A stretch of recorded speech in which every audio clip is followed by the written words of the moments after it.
Here, in spite of enzyme transcription in eukaryotes require certain transcriptional factors. ये transcriptional factor कौन कौन से इसमें से होंगे? क्योंकि ये ट्रांसक्रिप्शनल फैक्टर अगर अवेलेबल नहीं होंगे, प्रोसेस ऑफ ट्रांसक्रिप्शन स्टार्ट नहीं हो सकेगा. इसमें से एक ट्रांसक्रिप्शनल फैक्टर नहीं, मल्टीपल फैक्टर्स हैं जो कि आरएनए पॉलीमरेज सेकेंड को चाहिए to start our transcription process. क्योंकि हम जस्ट इसमें से ट्रांसक्रिप्शन मैसेंजर आरएनए की जनरलाइज डिस्कस कर रहे हैं, अदर आरएनए की डिस्कस नहीं कर रहे. इस वजह से यहाँ transcriptional factor RNA polymerase second for RNA polymerase second. RNA polymerase second responsible for the synthesis of messenger RNA. ये जितने भी आरएनए इसमें से ट्रांसक्रिप्शन फैक्टर्स उसमें से होंगे assembled into complex on promoter in order for RNA polymerase second to bind and start transcription. RNA polymerase की attachment होने से पहले ये सारे ट्रांसक्रिप्शन फैक्टर क्या होते हैं, प्रोमोटर साइट के ऊपर अटैच होकर अपने आप को असेंबल्ड कर लेते हैं, क्योंकि एक मीडियम प्रोवाइड कर देते हैं कि वहां पर RNA polymerase सेकंड अटैच हो सके.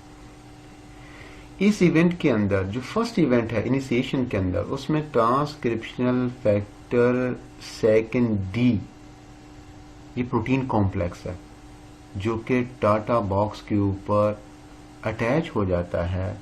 This factor by one of the sub units called the transcriptional binding protein.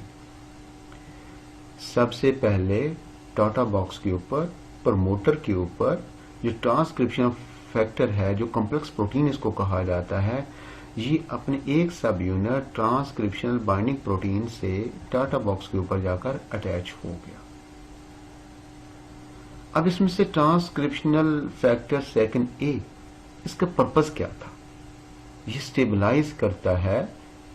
This is the transcriptional factor second A.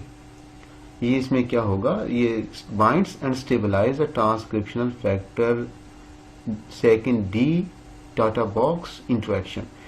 It means यहां से देखें, सबसे पहले तो ये इसमें से अटैच हो गया, transcription factor second D attach हो गया. उसके अटैचमेंट होने के बाद जो दूसरा उसमें से ट्रांसक्रिप्शन फैक्टर आएगा, ट्रांसक्रिप्शन फैक्टर सेकेंड ए. ये सेकेंड क्या करेगा, ये ट्रांसक्रिप्शनल फैक्टर डी और टाटा बॉक्स के दरमियान जो एक कॉम्प्लेक्स बनेगा, ये उसको स्टेबलाइज करेगा. उसके बाद सेकेंड नंबर के ऊपर ये इसमें से अटैच होगा. Next, transcription factor second B binds to the transcriptional factor second D, इसकी फिर अटैचमेंट है. फिर इसके बाद आरएनए पॉलीमरेज सेकंड जो आरएडी ट्रांसक्रिप्शनल फैक्टर सेकंड एफ से कॉम्प्लेक्स हो चुका है, उसके साथ अटैच हो चुका है. अब ये इसके बाद ये अटैच करेगा प्रमोटर साइट के ऊपर, जहां से ये प्रोटीन कॉम्प्लेक्स अटैच हो चुके हैं, जहां पर ये इनिशिएशन फैक्टर अटैच हो चुके हैं. अब आरएनए पॉलीमरेज सेकंड अटैच होगा. जैसे आरएनए पॉलीमरेज सेकंड अटैच हो गया, इसके बाद transcriptional factors second E and H ये अल्टरनेटिवली अटैच हो जाएंगे. ये जो कॉम्प्लेक्स बनेगा, इसके अंदर एट लीस्ट प्रमोटर के ऊपर 40 पॉलीपेप्टाइड्स मौजूद होंगी एट लीस्ट. इस पूरे कॉम्प्लेक्स को ट्रांसक्रिप्शन इनिशिएशन कॉम्प्लेक्स का नाम दिया जाता है. इन टू स्लाइड्स को इस स्लाइड के अंदर डिपिक्ट किया गया है for your convenience. Look here is a promoter site, Tata box -30 nucleotide before the original transcription site. Sorry, look here. अब इसमें से देखें, सबसे पहले transcription factor second D attach होगा प्रमोटर साइट के ऊपर. Here is a promoter site, this one is promoter site. जैसे ये इसके ऊपर अटैच होगा, यहां से देखें ये ट्रांसक्रिप्शन बाइंडिंग प्रोटीन है. Transcriptional binding protein transcriptional factor second D का एक सब यूनिट है. ट्रांसक्रिप्शनल फैक्टर सेकंड डी अपने से सब यूनिट के जरिए ट्रांसक्रिप्शन बाइंडिंग प्रोटीन के जरिए ये कहां पर अटैच हो जाएगा, प्रमोटर साइट के ऊपर अटैच हो जाएगा. अब इस कॉम्प्लेक्स के बाद दूसरा जो इसमें इनिशिएशन ट्रांसक्रिप्शन फैक्टर अटैच होगा, ट्रांसक्रिप्शन फैक्टर सेकंड ए, ये सेकंड नंबर के ऊपर अटैच होगा. पर्पस इसका क्या होगा, ये स्टेबलाइज करेगा. किसको स्टेबलाइज करेगा, तो ट्रांसक्रिप्शन फैक्टर डी और टाटा बॉक्स के दरमियान जो इंटरेक्शन था उसको ये स्टेबलाइज करेगा transcription factor second A. After that third number के ऊपर transcription factor second be attach हो जाएगा। इस तरह से ये कॉम्प्लेक्स बन जाएगा। इसके ऊपर नंबर 4 के ऊपर इसमें से क्या होगा कि ये हेयर्स आरएनए पॉलीमरेज सेकंड जो कि ऑलरेडी एक ट्रांसक्रिप्शन फैक्टर सेकंड एफ के साथ कॉम्प्लेक्स हो चुका है, उसके साथ अटैच हो चुका है। अब ये इस पूरे कॉम्प्लेक्स के ऊपर ये इसमें से अटैच करेगा।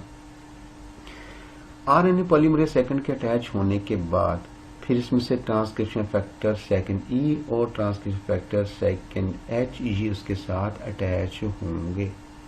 अब ये पूरे का पूरा जो कॉम्प्लेक्स है again it is contain at least 40 polypeptides. This whole complex is called the transcription initiation complex. अब नेक्स्ट प्रोसेस की तरफ चलते हैं, दैट इज elongation. elongation होगी कैसे? आरएनए पॉलीमरेज अटैच हो चुका, इनिशिएशन स्टार्ट हो चुकी। जो ट्रांसक्रिप्शन फैक्टर सेकंड एच है it perform the two function. Number 1 it act as a helicase. You know DNA replication के अंदर भी हेलिकेस एंजाइम यूज हुआ था।